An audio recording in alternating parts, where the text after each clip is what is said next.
උතුරේ ත්‍රස්තග්‍රහණයේ සිටින ජනතාව වෙනුවෙන් රජය සිදු කරන කාර්යභාරය පිළිබඳව එක්සත් ජාතීන්ගේ සංවිධානයේ ප්‍රසාදය පළ වේ.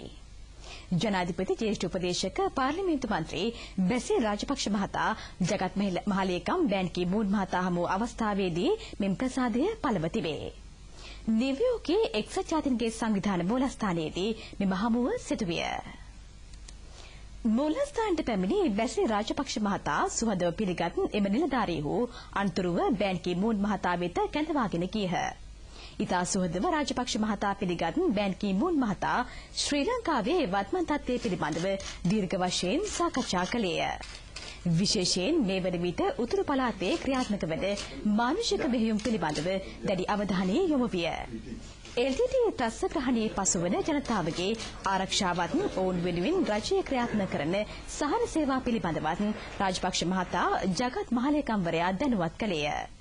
උතුරේ අර්බුදයට දේශපාලන විසඳුමක් ලබා දීම සඳහා ජනාධිපතිතුමා ගන්නා වෑයමද මෙහිදී හෙළි කළේය.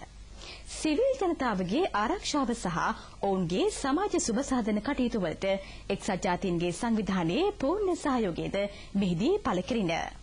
එමෙන්ම ත්‍රස්තවාදීන්ගෙන් මුදා ගන්නා ප්‍රදේශ සංවර්ධනය කිරීමටද පූර්ණ සහාය ලබා දෙන බව බෑන් කී මූන් මහතා රාජපක්ෂ මහතාට සහතික විය.